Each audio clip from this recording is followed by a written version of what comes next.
and I learned classical dance, Indian classical Kuchipudi, for about 6 years, just to realize that I actually am better at and enjoy hip hop much more. Like it felt like moving from something so rigid to like something I can enjoy. And that was definitely not like enjoyable for my grandmom. She would much rather me do Indian classical and a lot of my other family. Mm. Yeah, sometimes it's sort of what I like versus what grandparents or parents want me to do. Yeah. Do hip hop at CMC? Like, are you part of a club or something like that? Yeah, so we're a really small school, so we don't actually have like clubs that compete, but we do have a lot of professors that teach hip hop. So I take classes at CMC and I make sure to take them every semester because it's like a stress relief for me. So I actually take my hip hop class at Pomona Okay. twice a week. Interesting. Just in case this throws someone off, I just want to mention that there's this concept of the five sister colleges. And so there's CMC, there's Pomona, I forget the rest, so you can add on to the list for me. Harvey Mudd, Scripps, Pitzer. Okay. And so as a student, you're allowed to sort of take classes in each of these different colleges, one or two per semester, correct? Yeah. Perfect. Interesting. I wish Minerva offered us a hip hop class. We're even smaller than you, so we sort of don't even Yeah. have some of those artsy classes. But yeah, sounds like a good stress relief. Sounds like it's good to also learn some of the That theory. And I'm sure this is a mental break from the more intense academics you're doing over the semester. Yeah, honestly, it's an amazing mental break. Awesome. Well, finally, I've got like my namesake on the podcast. So it's Arya talking to Arya. This is Aaria Chandwani. She's a sophomore at CMC, Claremont Mckenna College, close to the beautiful city of Los Angeles. She's majoring in both economics and data science. Today, we'll be hearing more from Arya about choices she's made, lessons she's learned along the way through the college journey, as well as I'm sure there'll be like nuggets of insight and wisdom and value for all listeners who are in high school about to sort of begin this journey of university. I know it's a big word in everyone's mind. There's a lot of different emotions that come with it. But sort of as much guidance and support as we can offer as seniors is what the purpose of this podcast is. So welcome to Uni Unveiled. I'm your host, Arya the Road, currently studying at Minerva University. Welcome, Arya, and thank you for joining me today. I'm excited to hear more about CMC. Thank you. It's my pleasure. Awesome. And what I will say to listeners who have listened to Dhriti's episode is that Dhriti and Arya disagree on a lot of things. So I think it's very worth it to like be listening to Dhriti's and then comparing a lot of what she said with Arya. I always love to have two different perspectives, even if it's the same institution. You're almost doing the same major, except for the data science bit. But I still think like this will we'll also be covering different topics in this episode. Plus, I'm sure you might be directly disagreeing with some of the things that the TS said, or maybe observing like a different opinion. So yeah, I Yeah. think let's start with you're flying off in about 10 days from now. What are the emotions like for you and at home? Very mixed. I've been here for 3 months, so I'm also a little bored and I want to go back to college and I miss my college friends, my campus. So definitely looking forward to going back, but also friends from home, family, like after being here for 3 months, it just feels like I'm home again. Like winter break, you don't get so much space, but summer is just so long that it just feels like leaving last year all over again, but also knowing what I'm like getting into. So Mm. it's very mixed. I'm anxious, but also excited, and I really don't know what to feel right now. Yeah, no, I completely agree. Very mixed emotions here as well. For me, it's been about 4 months at home, and so I've almost gotten back and settled into Yeah. original area at home. Is it significantly easier the second time versus I'm sure the first time was like, I'm sure Yeah. felt Definitely, because I know what I'm going into and I actually miss like being there. So it's definitely easier. Last year's excitement also helped because it was like, oh, first year of college, like all these expectations hmm. and dreams. So it wasn't that bad, but it's definitely much easier this time because I have people that I can call like my second home and just much easier to go back. Hmm.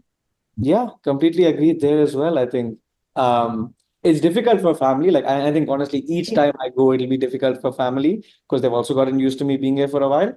But they also know that I'm going into like a safe space. I have friends. I know what I'm getting into. It's like a known, even if it's a monster, it's a known monster.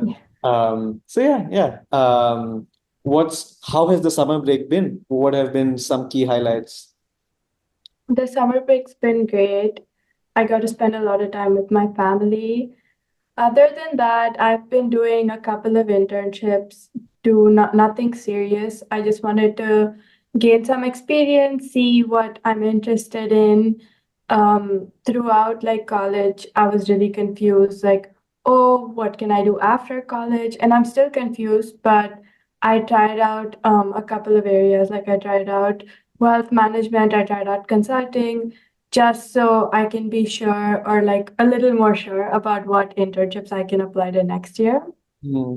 Um, my last few weeks have been a little more free, and I've definitely used up a lot of time just going to my dance class that I used to go to here, just enjoying with like my teacher. We're really close.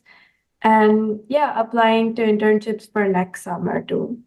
Oh wow, for next summer, they start this early? Yeah, they start, especially if you're applying in the US, they start to open up like I would say July. And I'm not applying to investment banking, thank God, but those like my friends that are have started applying like June and there's like closings now. So yeah. Yeah. I think that was a big shocker to me in university as well. A big reason to be like very frank why I don't have an internship this summer is I procrastinated, waited till like Feb, March, and then by then I was so shocked that almost all of them have closed up. And Yeah. so it's sort of first you get into college in October, November, already people are talking about the next summer's internship. So I feel like if you want one, it's good to always be planning ahead, thinking ahead. Summer is a great time as well. Also, interesting note is that we feel like we're going to college and sort of a lot of old routines, old classes get broken. But summer is a great time to sort of reconnect with all of them. And so, like, reconnect with teachers you had in high school, not in terms of teachers, but like your dance teacher or a fitness coach, something along those lines. Get back to those old classes. So that feels good as well. Yeah. Do you feel like you have some better clarity as to the professional direction you want to go in after these two internships? You did wealth management as well as consulting. Yeah, definitely. So although I didn't hate the wealth management, I think I learned a lot. But I think like that was way more applicable to my personal life, in my opinion. Like I would love to know all that, but for when I actually have money to invest and just for myself, like I wouldn't want to do finance for a living. I realized that after doing the internship. But I really liked my consulting internship. It was about global business services. So I love that we were talking about international companies, also very integrated with India at the same time. So I think it just made me realize that I would definitely go more in the consulting direction than in the finance direction. Hmm. Me and Titi actually spent a couple minutes talking about, as an economics undergrad major, what are potential future career options. And so, apart from a lot of like smaller ones and niche ones, the two big ones she said was number one, finance, investment banking, wealth management, and number two being consulting. Do you feel like you have anything to add to the list, or do you pretty much agree? I definitely agree. I think both of us are also just really biased because I would say like 60% of graduates from CMC either go to consulting or investment banking. Actually, I think the number is larger. So we're also very biased, but I think those are the two big ones from economics. I also have a bunch of people going into government from econ. So they joined the Fed. I have a really close friend interning at the Fed this summer. So I would say that's another like path people take. Very cool. Let's actually dive a little deeper into economics and data science. So there's a couple of questions I want to ask you, but I guess I'll start with I had another student on the podcast also. We talked about a really interesting intersection between econ and data science and how that aligns with like her professional interests. But in your case, if I were to draw a Venn diagram, like what's that center circle between econ and data science? Um, so I'm doing a data science minor, and the reason I decided to take it up was actually nothing related to jobs, nothing related to like what I'm gonna do after college, but it was more about I really love math and I had a bunch of empty classes and I wanted to do something with it. I didn't want to pick up random classes. And even though my econ is a STEM major, I'm a very STEM person from like a young age. Like I love math, I love sciences. So I wanted to take up something that would go along with my interests, which is why I picked up this minor. Honestly, I'm not a coding person, which is why I didn't even look into CS. And I know data science has coding, but it's a lot more math heavy coding Hmm. than CS is. So that's the only reason I picked up data science. But um, it helped me like make my post graduation career more like niche. I now know that I want to do tech consulting, not just consulting. Anything a little more techy, anything a little more strategy where I can actually use my analytical skills that I developed from like a sciencey background would be great. Like I love I love being involved in tech. I love being involved in science. And I thought that this would be the perfect way for me to get a little bit of it into my major. Hmm. For both for myself and for listeners listening to this particular episode, someone who's sort of overall techie into STEM, two options, there's data science, there's computer science. Can we actually like draw a clear distinction as to how is a data science curriculum different from a hardcore computer science curriculum? Yeah, so I wouldn't say there's a clear like line between the two. Computer science is definitely more intensive in terms of the path it takes. Like requires a lot more of classes that are just based on coding. They handle data a lot less. So I would say actually data science is a subpart of computer science where you deal with a lot of data, machine learning. It's just essentially you learn how to train models based on data. And you do that through computer science, through math. So the only difference is that data science, like I take a lot more and a few different math classes than a CS student would, and a lot less coding classes than a CS student would. So there's no clear line. It's just how much do you want to code? Are you interested in data or do you want to actually be a software engineer? Things like that. Would you say data science is more math heavy versus computer science? It's a different kind of math heavy because you work with a lot of data and you want to train your models, but they're both math heavy. They're just very different kinds of math heavy. Okay, let's expand that thought a little more. Yeah. How is the math different? So the CS math, like, of course, you learn a lot of calculus and like you go into like linear algebra and stuff, but you stop there. And I'm not sure fully about the CS side because I haven't explored it properly, but I think they do some kind of other math. Hmm. But we actually go deeper into linear algebra, and then we take the next step into calculus, like after like let's say a CS student takes like Calc 2, we go into Calc 3, maybe a step ahead. So I think it's a little more math, but I also think it's different math. But I'm not clear as to like what CS students do, so Hmm. I can't speak. Got it. Got it. Thank you for also clarifying this for me. I probably now won't be taking a data science class. I might be taking a CS class to learn the Yeah. basics of coding, but I don't want to get deep into calculus and linear algebra. Yeah. So good to know. I want to ask you a very difficult question, and I'm sure there's a whole thought process here.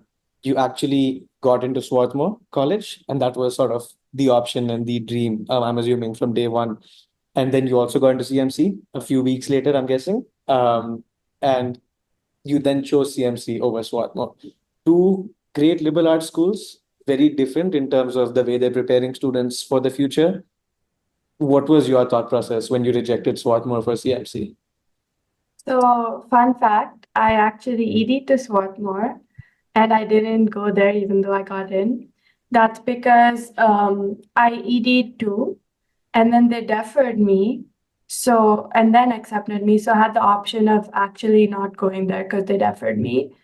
Um, and I know it's funny that I picked CMC, even though like I regular applied to CMC but ED to Swarthmore.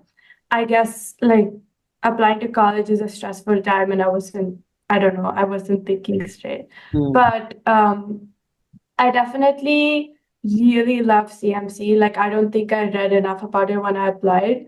But once I got in, I read so much about the two schools because they were my top two choices. And I was really confused for about a week or two. I think it came down a lot to like the pre-professional versus the super educational environment that Swarthmore provides. I saw that a lot of students from Swarthmore tend to like go on, do their PhDs, do their masters. But on the other hand, CMC had a lot of students that were starting work off college, very pre-professional culture, very like work hard, play hard, which I really loved. And even other than just that, it like the social environment mattered to me a lot. mm, And even the weather, the location, like Swarthmore is in a little bit of a dull place in the middle of a forest, and also it's on the East Coast. So moving like across to a different country, I was a little scared about how I would fit in and like settle into a place with like such less social opportunities. On the other hand, CMC has four other colleges around it. They're in great weather. We're 40 minutes from LA. mm, It's just so ideal in terms of location.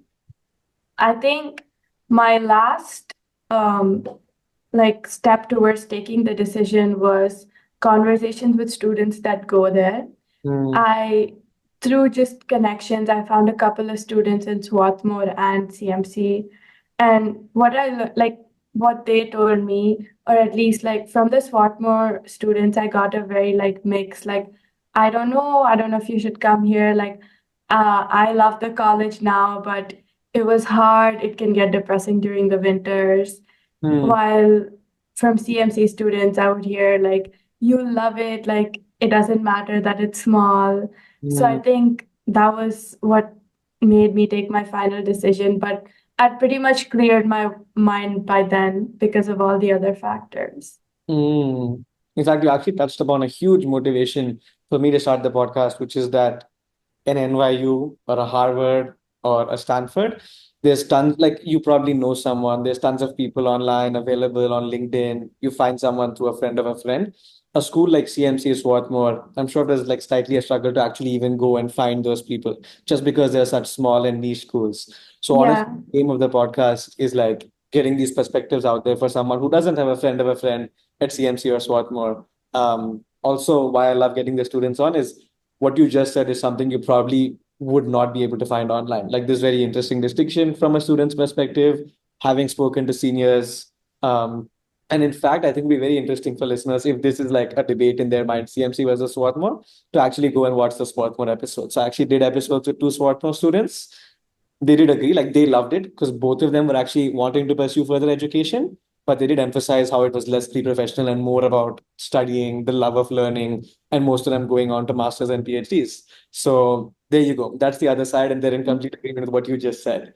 Um, No, I definitely struggled a lot to find students that went there. I would actually like have to ask my brother, my brother's friends. My parents reach out to a lot of people, and like usually to any other school like NYU, UCLA, you would never struggle this much. But it took us like a good week or two to even find people that I can connect with. mm, So I really enjoy hosting like these lesser well-known but still very high quality podcasts. I mean, sorry, colleges on the podcast. Is that maybe today is the first day that some listener is even hearing that CMC exists. And maybe at the Yeah. end of the episode, what I'll be really happy about is if they're actually seriously considering it as an option.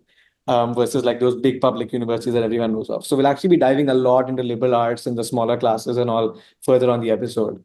But I want to rewind a bit, expand on something you said, which is pre-professional culture.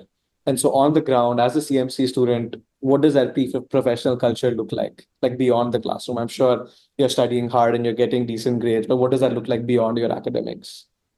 So, like I was saying, CMC has a lot of opportunities other than just clubs and like the student government. Everybody, because they're so pre-professional, we want to earn our own money, even if it's just on campus. So, even if you're not doing a job that's like necessarily related to your major, you can be working at the student for opportunities. You can be working at the mailroom, even like collecting boxes and giving them away. You Mm. can be working at the gym. There's so many places you can work at. And I'm working with the student government, but I know a bunch of my friends that have all these different odd jobs because people want to start like earning their own money. It gives you a different kind of like experience in terms of leadership or even just responsibilities that like your that might be valued in your like future internships. Hmm. Yeah, college was the first time I started earning money, and it Yeah, feels really satisfying. Like there's this yeah, weird satisfaction with sort of that first paycheck, being able to spend it on like whatever yeah, clothes, food, or a trip, knowing that it's your money, even though like most of this, I'm guessing for most listeners listening to the podcast, there's some level of parent sponsorship in the whole experience. But knowing that at least like let's say your grocery expenses are yours, like you've worked hard and you've paid for them. Um, Sort of really gives you an appreciation for and gratitude for your parents for like supporting you all this way. You learn how hard it is to actually earn money, especially when you're not even a college graduate, which is the case for so many people. Um, I think it's good to like try and get a job on campus or off of campus during college, even yeah. if that's part time. I think it's a good experience overall. Like I would recommend it. Um, I have a very good friend who's an incoming freshman to CMC. And so he is probably going to be spending, as you said, the first month or the first 2 months applying to all these clubs that he's interested in and he wants to get into. I'm sure it'll be like a difficult process to him specifically or others in a similar position, incoming freshmen to CMC. What would you say are like do's and don'ts to give yourself the best possible advantage to get into that very difficult club? Okay, so to begin with, to like prepare whoever's coming to CMC, we, as a small school, we have very few clubs, but they're really competitive because again, we have very few clubs. So from like taking, I would say like 10 students a year, some clubs take like Wow. 2 students a year. Wow. So it gets very competitive. But coming into college, I would say definitely do your research on these clubs before. I didn't know what I was getting into until I actually reached, and it actually got pretty overwhelming. Um, there's a lot of stuff that like I wasn't used to. Like I wasn't used to having a resume. I've like never had that in my life before college. And I wasn't used to interviews. I don't think I didn't even have a college interview personally. Like none of my colleges required that, or I wasn't able to do that as an international student. So again, that was completely new. Case interviews, very intensive. Like I had no idea what they were before coming into college. Hmm. So I would say definitely do look into some of these things. Have a general idea, but also don't take it so seriously. Like these clubs know that you're all freshmen. Like other freshmen might seem to know a lot more than you do, but actually, like everyone's struggling putting on a face. And Hmm. that's something that took me a while to learn. Hmm. It's it's actually not that stressful because these clubs know who they're interviewing. They know that all of us are freshmen that have no experience in any of this, probably didn't even have a resume before this.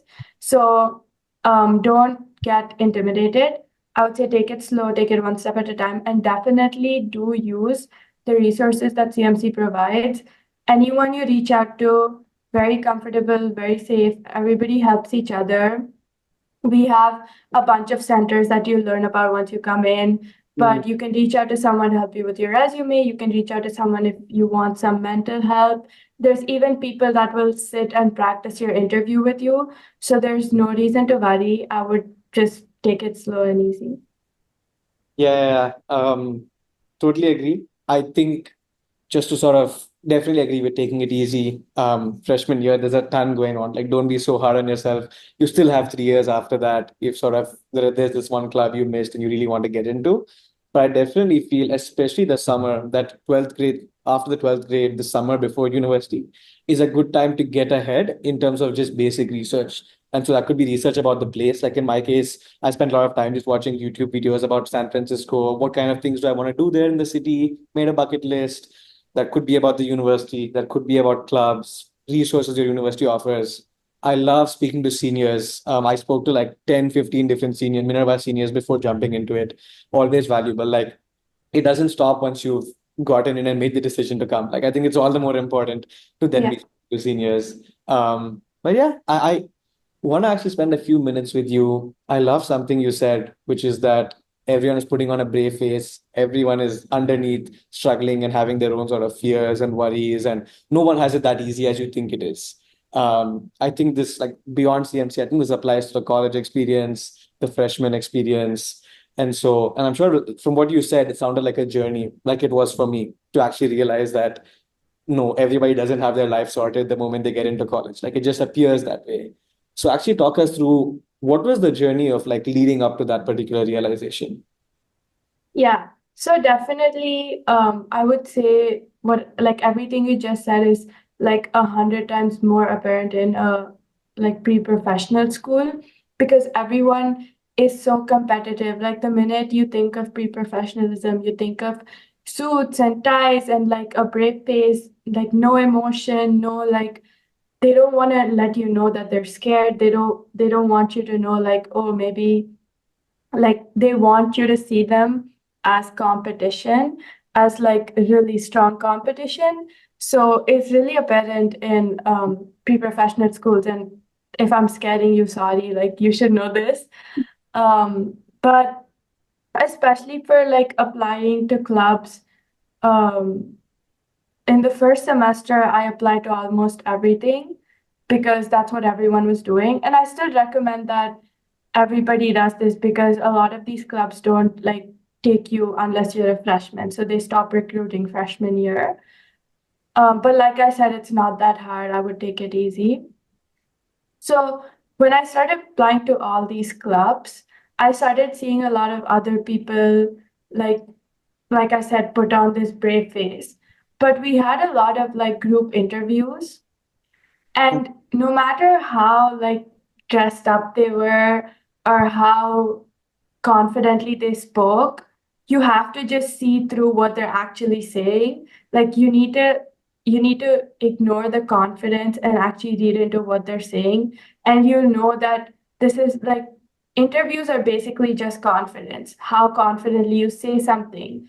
Like logic matters, but only if you say it confidently, right? So I think the interviews, especially the group interviews, helped me realize that like everybody doesn't have it.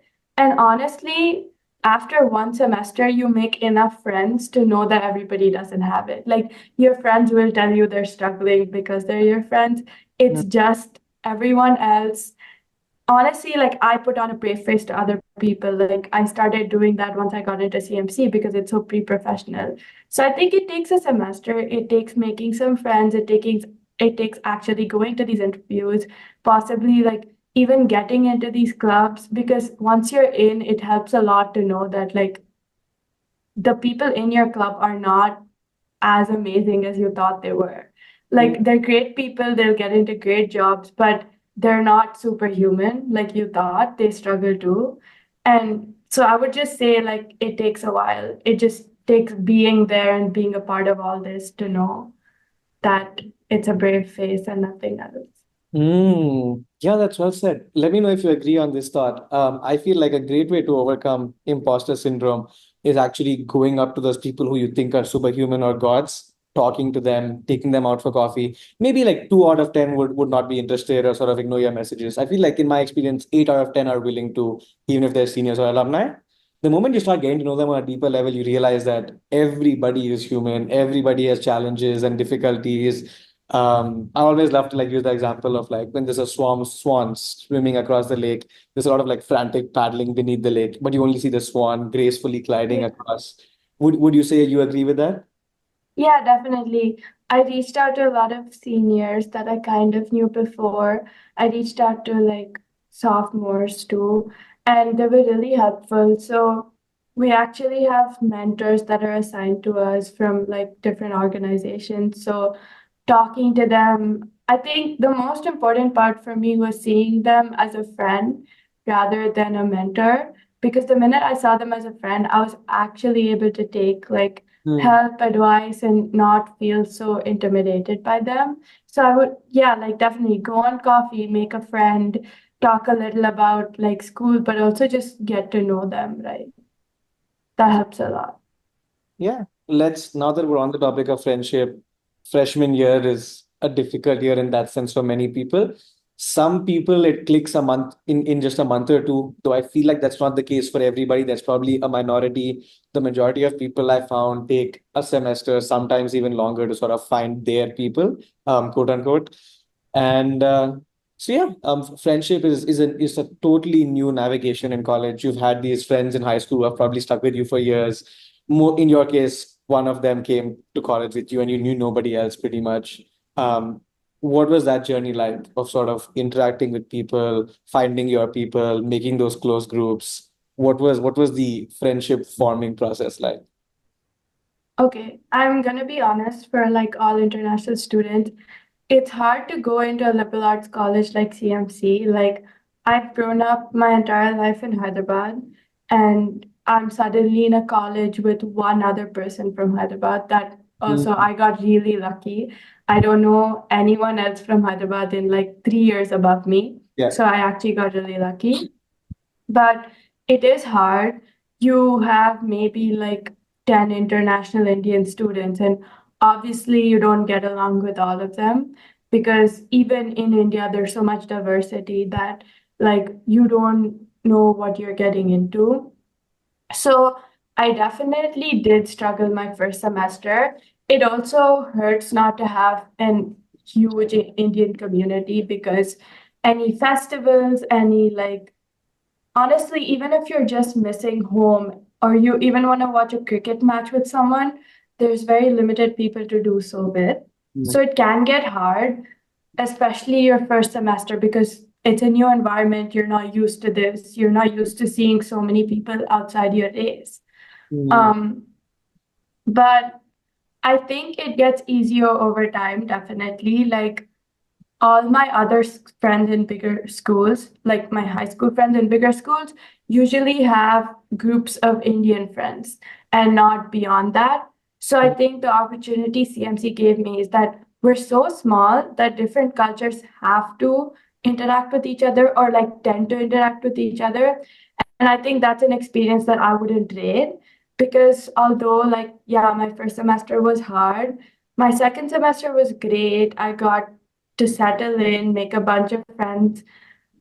Even if they're not Indian, like it was such like I'm my closest friends are not Indian, okay. and it's just such a good experience. Like I don't think I would have gotten this opportunity anywhere else because in bigger schools, like people tend to form cliques. Like it gets easy to settle in with international students or with Indians from US. Like it gets really easy to settle in. It doesn't push you to explore beyond your culture. And Mm, honestly, it doesn't push anyone to explore beyond their like previous groups. mm, So it gets hard socializing with people outside your culture. But in a school like CMC, it forces all students to do so. And honestly, I've learned so much from my friends. And it's so fun having people from like completely different parts of the world, mm, completely different experiences, different cultures. Like you can enjoy each other's cultures. mm, It's it's a great experience. mm. And my biggest pushback to someone, well, to someone I know in university who's sort of just being mingling with people from their culture and country is like, why didn't you stay back home? Like you took the effort to go halfway around the world. I think a big part of that is wanting to be with that international student body. I also Yeah. agree that some things are universal. In some ways, the experience of like a 19-year-old going through college, studying a similar major might be relatable and the same. Plus, I think some of my best memories at Minerva, and we are just four Indians, so I've been sort of interacting with people from all over. Um, is intensive like Q&A sessions of like hour long plus where I ask them everything about their culture. I break a lot of my stereotypes and myths because our media is like full of them sometimes, especially for those certain cultures.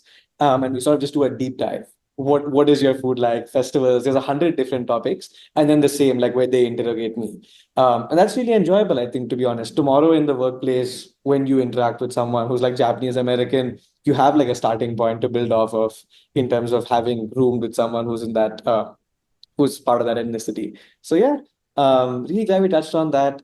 We've actually sort of subtly been talking through some interesting pros and cons of attending a liberal arts college overall. And so some of those points have already come out. I want to rewind 2 or 3 years as a high schooler in 11th and 12th grade when you were actually making that college list and when you were sort of deciding what's the type of school I want to go to. From my understanding, you were pretty focused on liberal arts schools. And so that was like a big thing in your mind. Why exactly?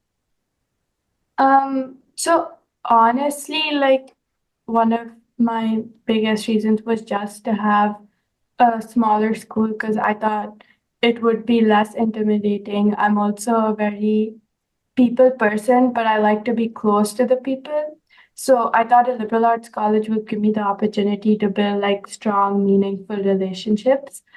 And another like big thing was I hate the idea of lecture halls. I hate the idea of like 300 people listening to a professor and like not being able to actually talk to him. Like throughout high school, I was really close to my teachers and I just like really valued that relationship. So liberal arts college, in my opinion, was like the best way to get a personal like close education and relationship with like the people that are teaching me and the people I'm learning with.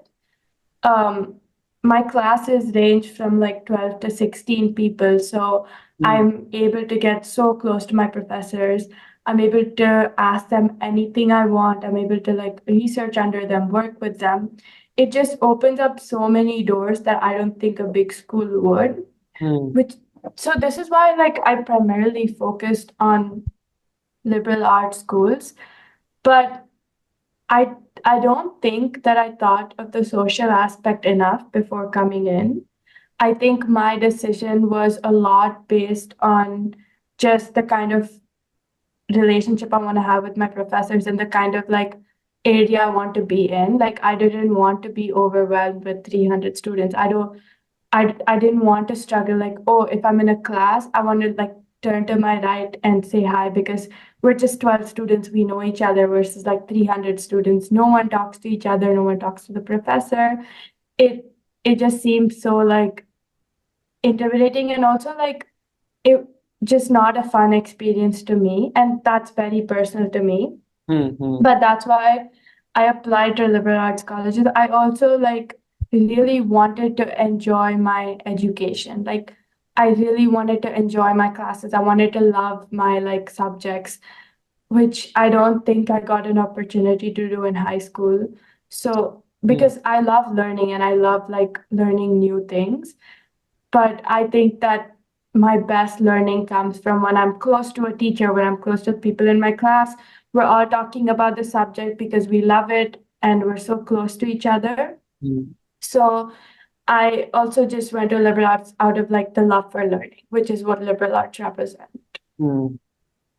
You gave a sneak peek, but I'm still gonna go ahead and ask this question because I'm pretty sure this question will get us to the very crux of like liberal arts education in terms of the pedagogy.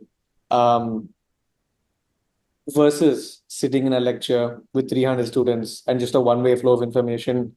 How does the fact that your classes are small, that you're close to your professors, and that professors are teaching the classes enhance your learning experience at CMC? How does that work on the ground? So, very funny. I actually took a class this year. It's called a freshman seminar. It was on race, diversity, and higher education, and we talked a lot about pedagogy and like two-way learning and things like that. Mm. So um, teachers are essentially like you're supposed to learn from them, but they're also supposed to learn from you, right?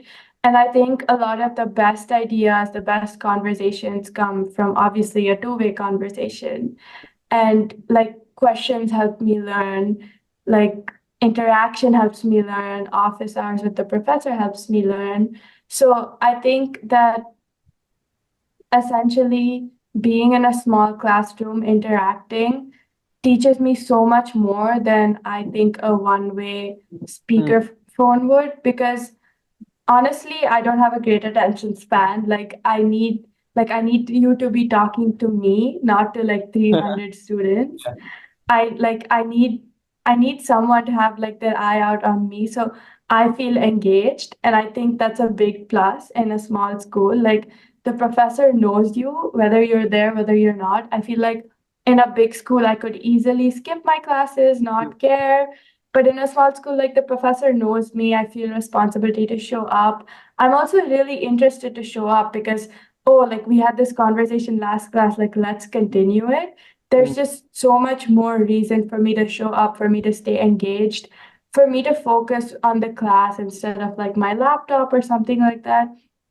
Like, I think it just gives so much more opportunity for learning. And even just being able to collaborate with the rest of your class, we tend to have a lot of group projects. We Mm. tend to do a lot of things together, study together, because it's such a small class that you all end up just forming at least two, three groups and studying together. Like, it's very convenient. It Mm. helps me focus. I don't think I would have focused in a big school, Mm. and it helps me stay engaged, definitely. I'm also personally curious about this. We attended the same high school, and so you mentioned that your learning experience at university was much more enhanced versus high school. Even our high school had smaller classes with a good like rapport with the teachers overall, 12 to 15, maximum 20 students. Was anything specifically different about CMC where you sort of enjoyed learning more for the sake of learning? Yeah.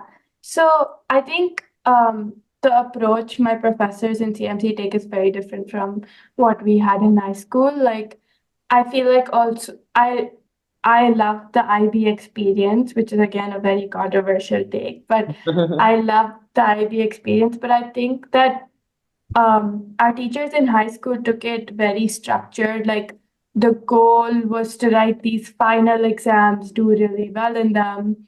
And it was way too structured for me. It was way too dependent on like past papers and things like that. Mm. I think the approach that my CMC professors take is more about actually learning things in and very like try to connect it to the real world a lot more than they did like my teachers in high school did.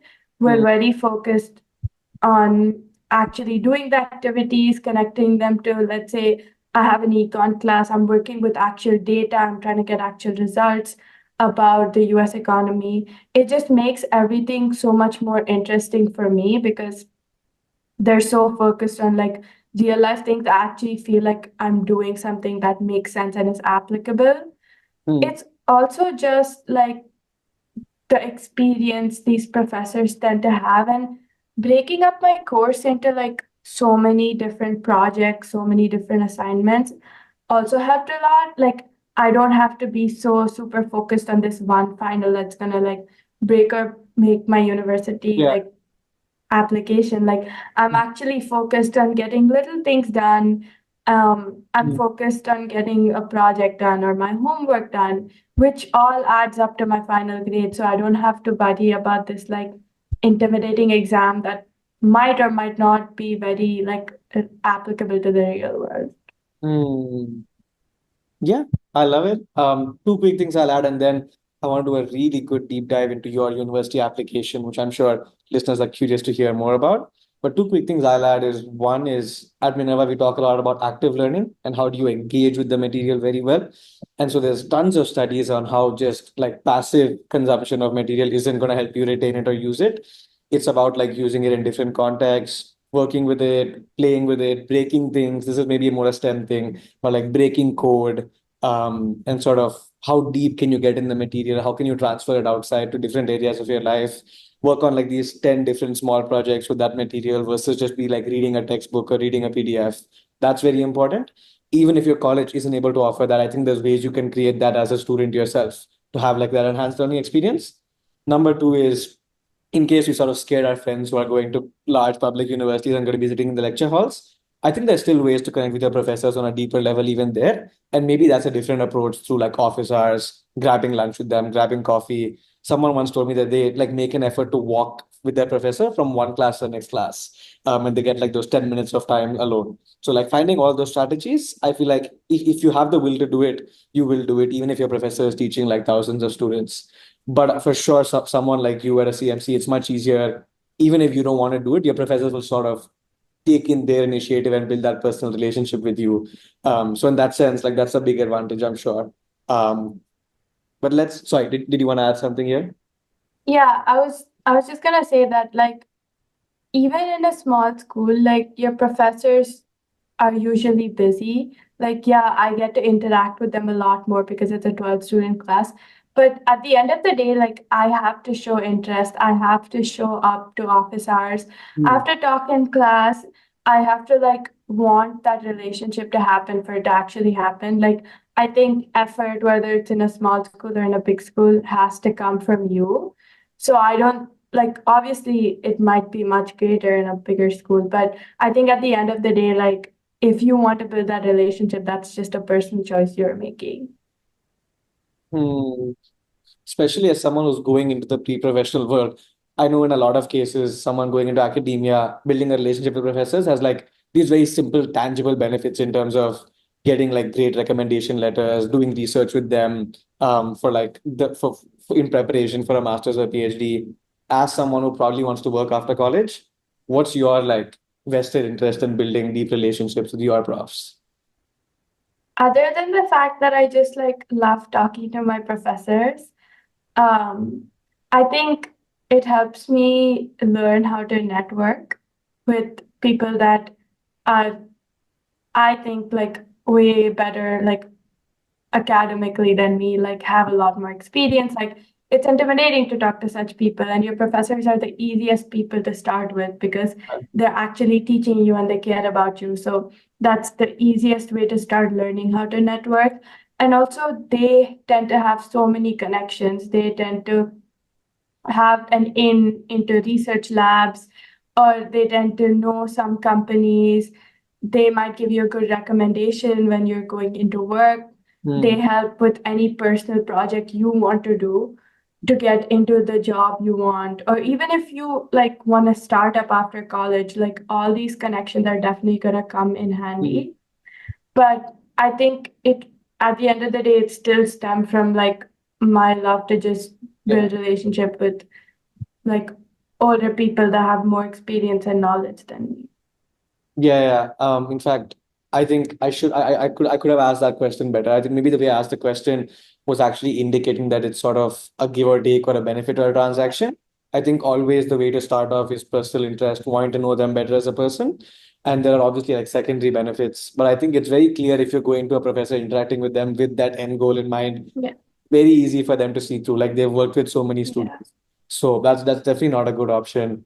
Um, Also, I think, and this is something which like once you're very close to a professor, and that takes a lot of time and investment, being able to access your professor's network is like insane. Like you have no idea the kind of people your professors know in academia, in industry, the kind of professor buddies they have in like all these different universities.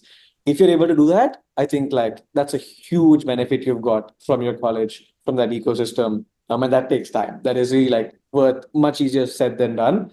But that's something I've been working up to at Minerva. Is like if I can do that with even two or three professors, that's going to serve me for life, like for sure. Um, let's spend a few minutes on your university application.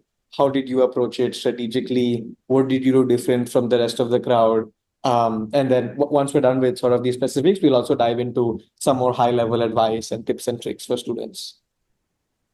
So, in terms of my university application, I think that I started really early on because I knew that I wanted to go abroad. So, I would say, like, until the eighth grade, I was really chill, like, I wouldn't study as much. But I think in the ninth grade, I got really serious because I wanted a good university. I was like excited for this new part of my life. So I did start pretty early on. Like I started a personal project in the end of ninth that I would continue up until my 12th grade. I did try to like constantly get research opportunities. Um, I did try to work a little bit more on my extracurriculars. Like I love to dance and I would dance just for like dancing, but I made sure not to quit it, even though no matter like how busy I got with academics, because I was like, this is not just for me, this is also a part of my university application. It also builds like character. Um, I think like when I read a lot of essays from other people, I think one plus my essays had was I added a lot of personality in my essays. It was like I didn't want to seem like another picture perfect student that, has like all A's, like has this research, this extracurricular. I wanted to actually seem like a human being, Mm. which is why I think I added a lot of personality into my essays. Like every project I did stemmed from something I cared about, something that happened at home, something that like I faced generally. So I think that was one of the things that I did a little bit differently. But yeah, that's definitely like why I think maybe CMC took me. But another thing is that like CMC actually lets you check why you got in Okay, when okay. you go. So Hmm. you have a whole semester and they give you like their notes on your application. Yeah. Unfortunately, I didn't know about this until last semester and I didn't do it. But if any of you come here, definitely go like check, ask the admissions officer, like they'll 100% get back to you and give you their notes on your application. Okay. That is, I haven't heard of any other college so far Yeah, that does this. But that's a pro tip that I think that also, especially for someone who's getting into CMC, knowing why you got in makes you like also very helpful to when you're advising high schoolers as well. definitely.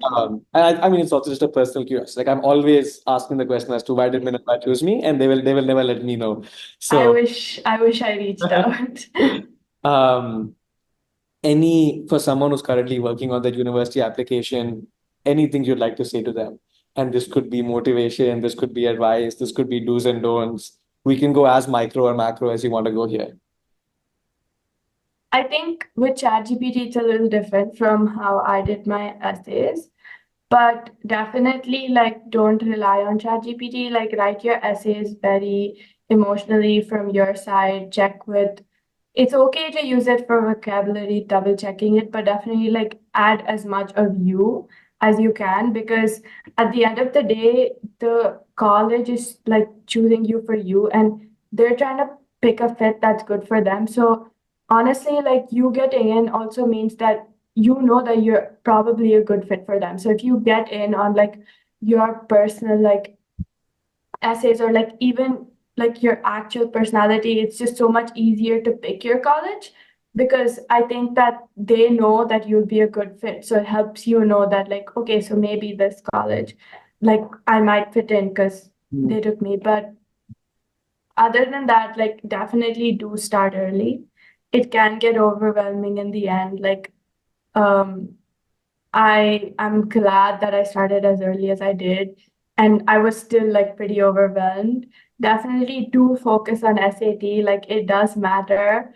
My college sent out a like form that said like, would you have rather us taken like the SAT scores or should we start taking? And I opted yes because stats have shown better SAT, better students in colleges.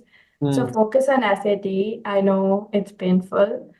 Um, don't get too overwhelmed and don't apply to too many colleges. I applied to 21 colleges, which is a Wow. lot. Do not do that. It Hmm. was really overwhelming. And honestly, like, I feel like I could have narrowed it down to 10 if I'd done a little more research. I I think I was more focused on getting in than actually knowing the college. which is not good. I think it's much more important to know the college. Like I ED to Swarthmore without knowing it completely, and I ended up picking CMC. Like I definitely hope you guys don't do that. Like um a little more research would have gone a long way for me. I got lucky, but for a lot of people, like a little more research about the kind of college you want to go into goes a long way. Hmm. Just being sure of the 10 colleges you apply to, no matter like their acceptance rates, just knowing it beyond its acceptance rate is really important. In fact, someone like, and this was honestly an aha moment for me. It was so simple. Someone told me that I'm the customer. When we're doing the applications, we're sort of trying so hard to impress the colleges, which is perfectly valid. But once you get in, you're the customer. Like you're making the preference, you're paying the school. Even once you get into the university, realizing that you're the customer. And so, as much like when we pay for a good product, we want or a good service, we want to extract value from it.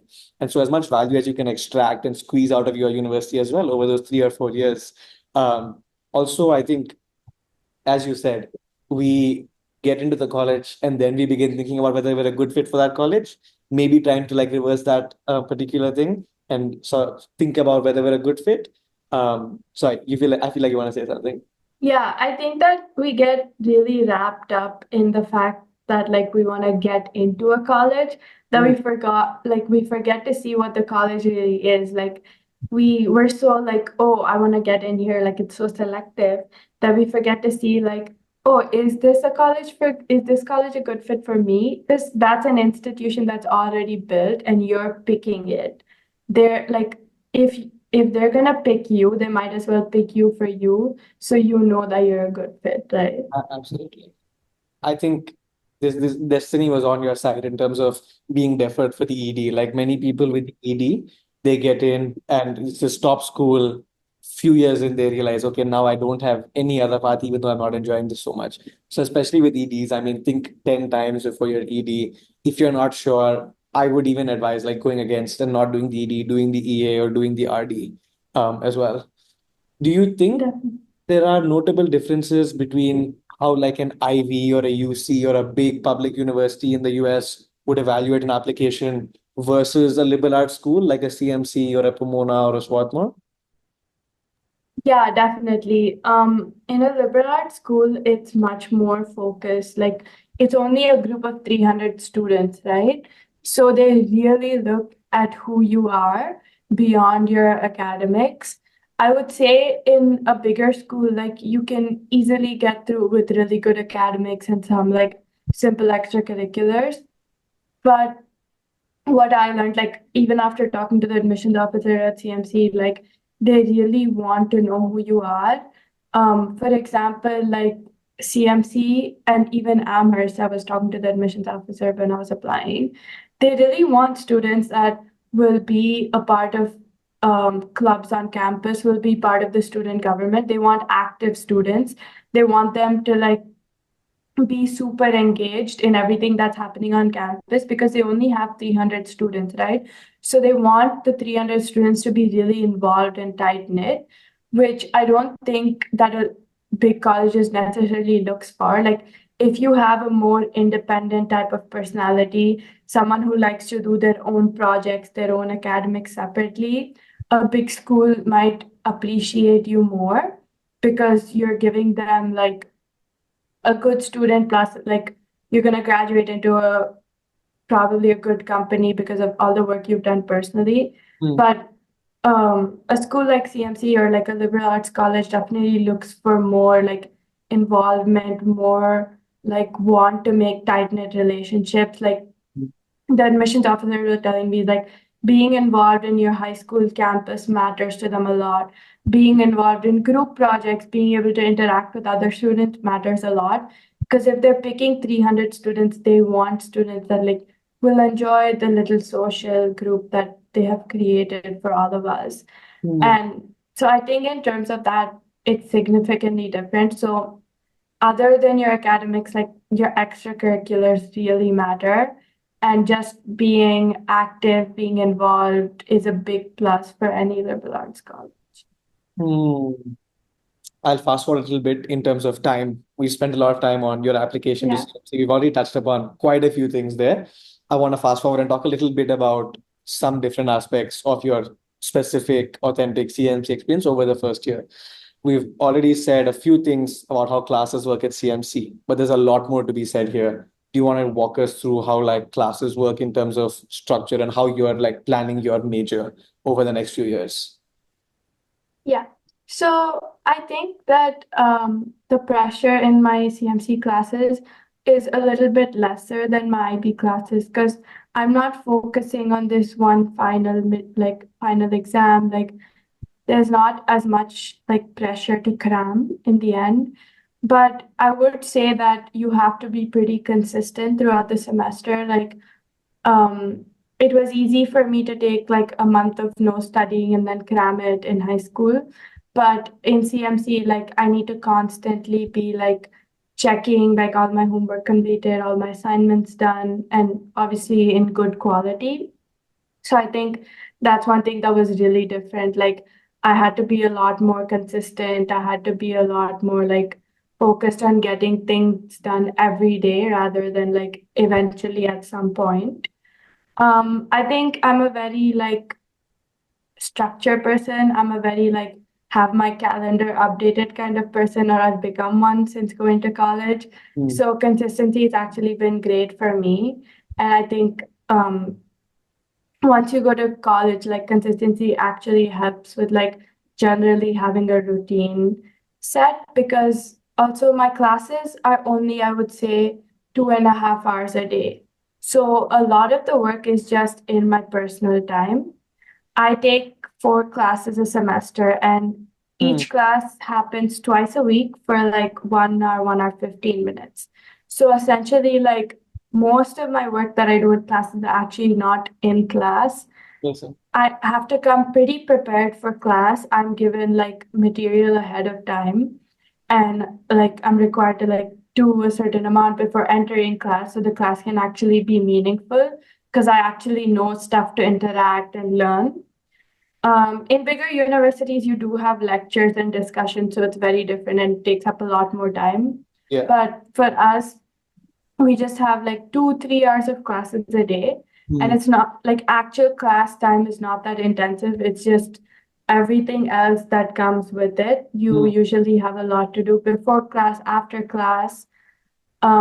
I also tend to attend a lot of office hours because, like I said, like it's just 2, 3 hours a day. You do have time to go interact with the professor more. As a small school, professors are more open to office hours, have a lot more office hours, want you to come, like give you plus points for showing up, talking to them. Hmm. Yeah. So I think it definitely matters. There's always emails between me and the professor. There's always like study groups. Like I enter my dorm and there's a bunch of people studying because again, classes are not that long, so people are doing a lot of work outside their classes, and it really helps like having students working around you or with you. So yeah, so I think most importantly, like consistency was the biggest change and self, like I had to do a lot by myself. Like there was no one like telling me you have to finish this before class. I mean, if you want to get a good grade, you'll finish it before class and like interact. But um it's a lot of like self motivation. You need to like want to study. So I think that's very different in high school versus college. Plus, you don't have like your parents telling you to study. There's no one around you actually telling you to do something. You're doing Yeah. it because you want to. Hmm. I think that's why it's very important to be studying in something in college that you enjoy. Because Yeah. like in high school, if you took like an IB, if you took the math AHL and you hated it, still your teachers would sort of push you day in and day out and get you through it. In college, it's very difficult to be stuck with a major that you really hate doing. I would always say do something you're passionate about. Even within a specific field, there are things which you'll enjoy and there are things which you'll enjoy less. Like even within economics, choose that stream which you're more interested in terms of your upper division courses. Also, just because, as you said, it's so self-motivated, it's so self-driven at university, parents are half a world away. Um, Yeah. it's very funny that you brought up having 3 hours of classes a day. We have at a typical Minerva week is just 12 hours of classes. And so we have Monday to Thursday, 3 hours a day. My Okay. friends all are wondering, like, what am I like? Are you jobless? Are you chilling? Are you partying? And I'm like, you have no idea. Each class takes 2 to 3 hours to prep for assignments after class take a full day or two. And so more of the work goes in asynchronously versus synchronously. This is a huge difference from high school, where we're used to sort of sitting 9 to 4, being in period, not having to like prepare too much before a class. Maybe we go home and have some homework. So I actually want to dive deeper into this with you in terms of preparing for class. That was a full learning curve for me. At Minerva, I started off spending like maybe 4 or 5 hours preparing for each class, then realized like I don't have any time for anything else. I have to be more strategic. I can't be doing all the readings, every page of every reading. There's a way to approach it. Also, to be saving time because you don't want to be spending your entire time in college just like studying from a textbook. What has been your learning curve in terms of what have you learned to strategically prepare for a class? So you're also went well prepared, but you're also sort of not like spending hours for each class. So I think I've always been a work as less as possible kind of person. So Mm, I know a lot of my friends that would like actually read all the material, spend 5 hours doing that, and then show up to class in the beginning of college. But I think I'm just very lazy and I would just never do that. mm, I will work as less as possible. So I think that I learned very early on in college that I have to read this, but I don't want to read all of it. mm, So I a lot of different methods, but one is know the professor, know what they want from you. Like know if they really want you to read it or what they're looking for. It might take like your first few weeks to get to know that, but really try to find out what they're looking for. And then you can skip a lot of the work based on like what's expected out of you. So, for example, like I had this one psychology class that like you're supposed to read like 20 pages, I would say, a day mm, before showing up. Um, so like let's say in the week I'm supposed to read like almost 100, 200 pages, right, for that class. But we would also have a quiz along with it before every class. And I just learned that like I don't actually need to read all of it to do the quiz. I would go to specific sections that I like appeared to be important, mm, and I would just skim through those and then like do the quiz. mm, So I think, and that definitely took me like a week or two into like that semester to realize that this is what they're looking for.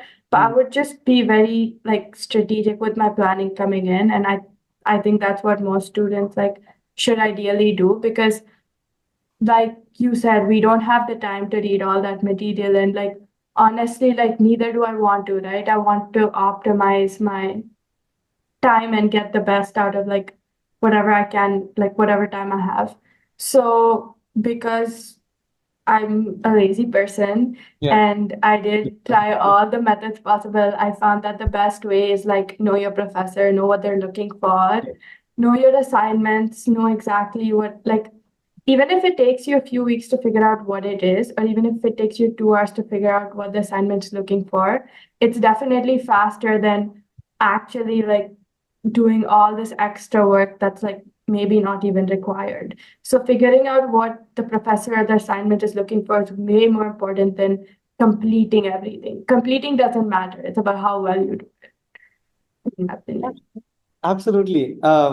I would agree. We're all lazy on some level or the other. Always good to find, like, university is all about finding shortcuts and ways to optimize time. I personally believe that you should have a cutoff as to I want to be spending only X amount of hours on my academics at university. I think that should actually be like a range or a number you set, because otherwise university can very well, academics can easily eat up all of your day. But there's 100 other things to be doing at university, in my opinion, beyond the classroom, especially someone like yourself or myself who wants to get into the world of work and is not like directly pursuing further education. In my mind, the something I'll add, which is also sort of a summary of what you said, is for Minerva, we sort of have a portal where we have our readings, and above each reading, there's a why use, which is sort of a few bullet points as to what do you expect it to gain from this particular reading. In case that's not an option, I'm guessing asking your professors also will give you that clarity. But be very clear about why do they want you to read a certain text. Most cases, especially if this is not a major specific class, if it's an elective, where in my mind, electives, I'm sort of not aiming to get into the weeds, but I want to sort of have higher level observations and takeaways. Don't get stuck in those tiny details. Like if you're taking, let's say, a biology elective and you're a different major, don't get stuck into specific numbers and specific names of chemicals. Focus on the higher level, like what did this particular study or this particular research teach us on a macro level. There will be students in your class who will have those numbers memorized or noted down. Leave it to them to say that. Um, Another thing I would add is that have a lot of friends in your class. Reach out to people like first day of class or whatever, 1 week into class, talk to people in your class. Make sure you have someone, like even if you don't have a lot of friends, make sure you make one friend in your class at least, because it makes the work so much easier. You guys can divide work, you guys can yeah. go to each other for anything. So definitely having study buddies is the best thing ever because it Hmm. just makes every class so much easier, so much less pressure. Now you have like two people to discuss things with, right? Any questions you have, any reading you need to do, you can summarize it for each other. Like it just makes everything so much easier. Yeah, works very well for readings. I just a note of caution here. I've have friends who have done this at Minerva.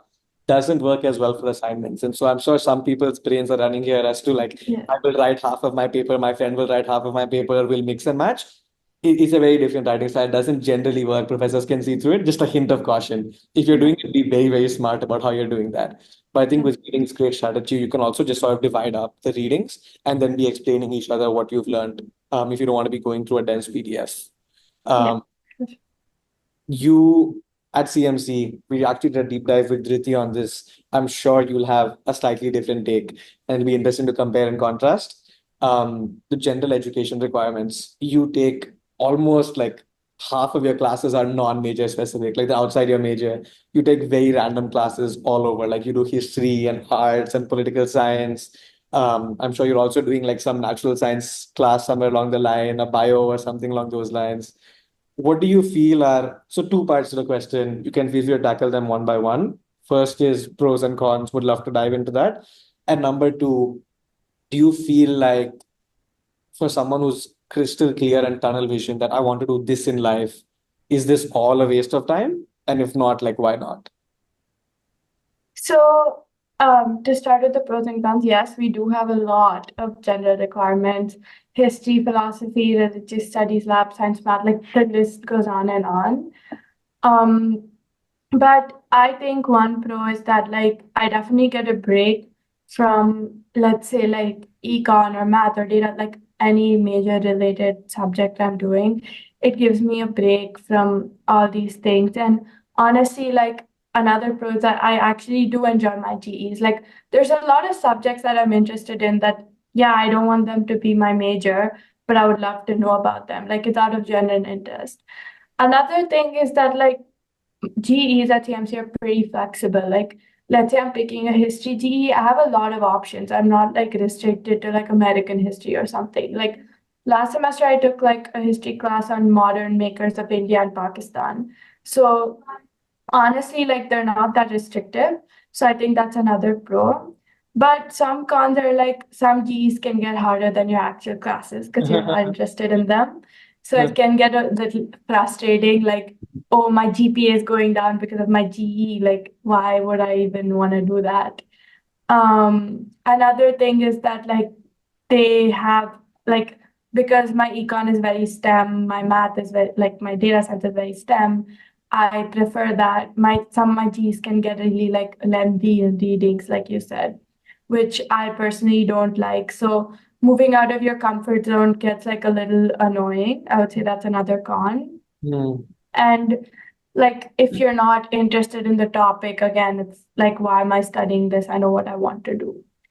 But honestly, like a pro would be like I read so much in my Gs that like it's not that hard to read something subject related. Or like I read so much in my GEs that it's easier for me when I'm doing research on companies. I'm used to it, like I don't struggle as much. Even like a writing GE, for example, helped me so much with something like my cover letters, or Hmm. just beyond college. I feel like these GEs help a lot. And I actually do enjoy a lot of my GEs. Sorry, was the second question you asked about like tunnel vision, right? For About, someone who's like yeah, very clear that I want to be yeah, doing XYZ, is it a waste of time to do G's? yeah. So as someone who's not so clear about what I was doing or who was not so clear when coming into college, they actually did help a lot. And I would definitely recommend a liberal arts if you're not sure about what you want to do, because I came in wanting to do PPE, which is political science, philosophy, and economics. But I switched to just economics and a minor in data science. But I still like that doesn't mean that I didn't love philosophy or that I don't love political science. So just the flexibility that like my liberal arts school gives me to pick and learn about these subjects without having to like do them as a major is really a plus. That's why I would say like only do a liberal arts if you love studying, if you love learning things that are not related to your major. Hmm. And also like it gives you such a wholesome experience. Like I'm doing like I love learning about the government, but I don't want to major in it. But that doesn't mean like I can't. Like I have to take a political science class, I have to take a government class. Hmm. And so, like might as well use these opportunities to learn about the things that I wanted to. And also just I would say that I'm just not as tunnel vision. Like especially if you're going into a field like consulting, like you're expected to know a lot more beyond your major. Like they don't want a student that just knows econ. They Yeah. want a student that, like if I'm consulting XYZ company, I should have a general idea about the world. And so I think it adds a lot more in terms of like my general knowledge, my like ability to speak to people. Like if I'm going into an interview, I have so many Yeah. diverse ideas, so many diverse ways of thinking. Mhm. It I think it really helps beyond just academics. And also it's very personal, but like I love talking to my professors, like I said, and having conversations. So GEs like you have to also learn to enjoy your GEs. Like you can't just be there and do it because it's a GE. Like participation matters in a liberal arts school, which is why I think like a lot of my friends don't like it as much. So I would definitely think about all these things before picking liberal arts. Mm. Yeah, so I mean, I totally agree. I think for certain people, it's great. For certain people, maybe it's a steer clear. Maybe what you've said is like a reason not to go to liberal arts school, which is totally fine. In that sense, also, maybe this episode is helpful. Few things I'll add is one, this is not true of all people, but some people are very, like myself, I'm assuming like yourself, are like very intellectually curious just as a person. They love learning for the sake of learning without an ulterior motive. Even if that's removed, we would still enjoy sort of spending a Sunday diving deep into a topic through like YouTube or through a course. For such people, college is probably the best time in your life to do that, in my opinion. After that, you're getting into the world of work, and then you get into KPIs and promotions, and it's not just learning for the sake of learning. Plus, number two, as you said, ways of thinking. Like I think an economist thinks very different from how a computer scientist thinks versus how a historian thinks. And so my professor told me very nicely that a lot of computer science people enjoy taking my class because computer science is a lot about finding data and sort of like this is what is happening. And then economics is a lot about asking why and getting into causality as to why is this happening. Um, and there's a whole different mindset to even something like a literature and a history and a philosophy. I'm sure on a high level, some of those might even transfer for someone like yourself doing something that's more quantitative heavy. So yeah, I think G's have their whole list of pros and cons. As I've been getting doing more and more episodes, conversations have been getting deeper. I've also been going longer. I could go longer, but I think it was probably in terms of duration, in terms of listeners' attention span, it's good to sort of start wrapping up now. We've touched on a lot of bases already. We talked a lot about the application. We talked about classes at CMC. Throughout the conversation, you sort of talked about in bits and pieces liberal arts college, pros, cons. You also gave hints as to which kind of student works well at a CMC, which kind of student might work better at like a large public university. So you've covered a lot of ground. Been really enjoyable for me. I've learned a lot.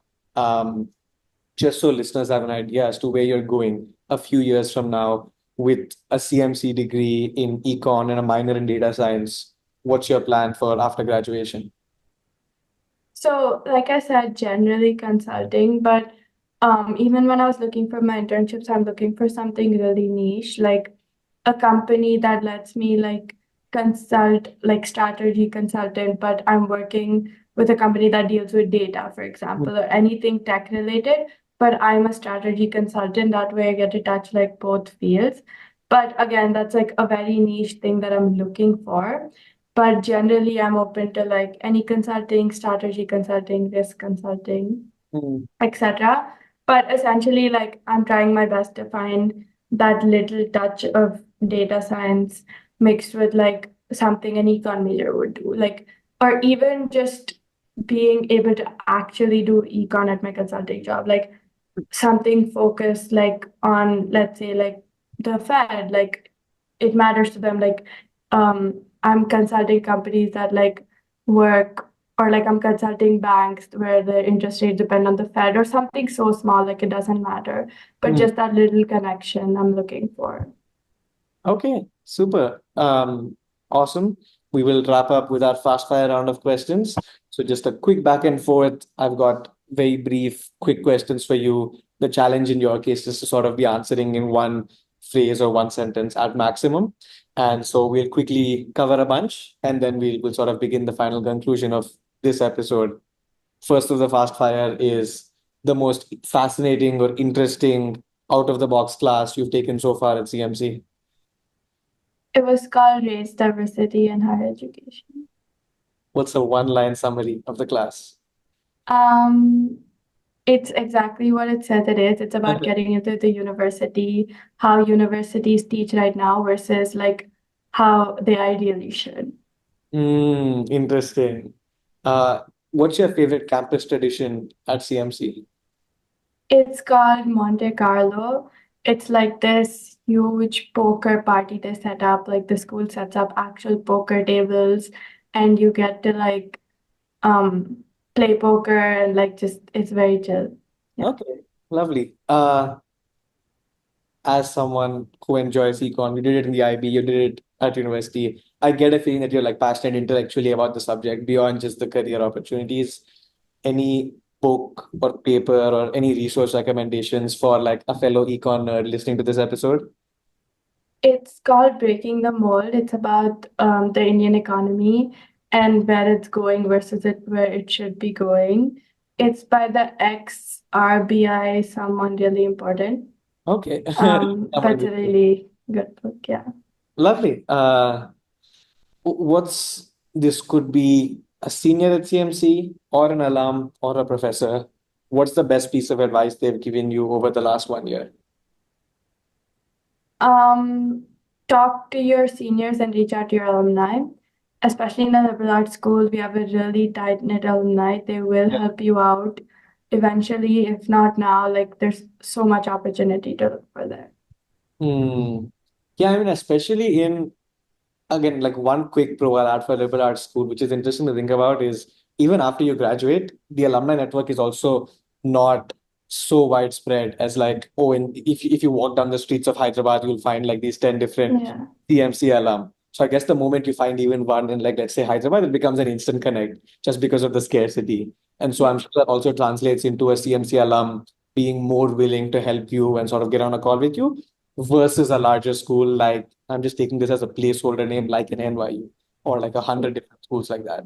So do you think you'd agree? Have you like had that experience? Yeah, definitely. Like, I feel like because it's such a small school, I feel like such a strong connection to it because there's only so many people you can feel Uh, this connection to or with. So it does make a big difference. Yeah. okay.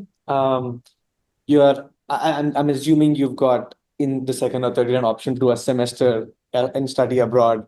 Out of the options that CMC gives you, what would be your ideal destination? Right now, I'm considering Milan or Sevilla. They both seem like amazing places to be. Okay. Yeah. Um, And lastly, what this is something we haven't touched on through most of this episode, but I want to just give a sneak peek. We've talked a lot about professional growth. I think a whole different, like, this is an episode in itself, is like personal growth at college and sort of the person who entered incoming freshman year versus the person who came back after the year. You change so much as a person. And so I wanted to ask you, what's one big way you've seen yourself change as a person intrinsically over that first year? I think I've stressed a lot lesser. I just I just see life way easier now. Like it's not that serious. So yeah, like definitely like stressing a little lesser, like it's all gonna be fine. Like, yeah. Super. Lastly, if we had to wrap up, what's been a really comprehensive and great conversation, as one final message to our listeners of this episode, targeted at someone who's younger than you. So someone who's about to enter university and then is going to get into the whole real world. Any one final thing you'd like to say to them? Um, Definitely like you won't exactly know what you're getting into, but don't be scared to get into it. Hmm. That's interesting. Okay. Uh, Brilliant. Well, we'll finally wrap up this conversation. I keep saying wrap up, and it takes half an hour. So I should probably have said it Yeah. now, but we're finally wrapping up. If a listener wants to connect, has follow-up questions, someone who's like in an incoming freshman to CMC wants to hear your senior tips, how does someone connect with you, or how does someone reach out to you? You can DM me on Instagram, you can text me on WhatsApp, iMessages, email, anything's fine. I'll Awesome. reply, yeah. I'll put in links in the description for listeners. And yeah, hoping people reach out. But thank you for your wise words on Uni Unveiled, and it was a pleasure to have you on the podcast, Arya. Arya to Arya. I'm happy to be here. Thank you so much for having me. All right, that was the episode. To all the young listeners out there, I hope you enjoyed. I hope you learned something new, and I hope you feel more energized, inspired, and curious for the exciting university journey that lies ahead. Stay tuned. Many more wonderful episodes to be released on Uni Unveiled across a diversity of majors, countries, institutions, and speaker profiles. If you enjoyed this episode, please be sure to like, share, and subscribe to our YouTube channel, Uni Unveiled. This podcast is just a small part of a much larger initiative undertaken by my family called Serene Strokes to spread positive sparks of growth, transformation, and joy among all our audience. Check out our official website www.serenestrokes.com. In the description and comments, please feel free to share other topics and questions which you would love to hear about from our different speakers on this podcast.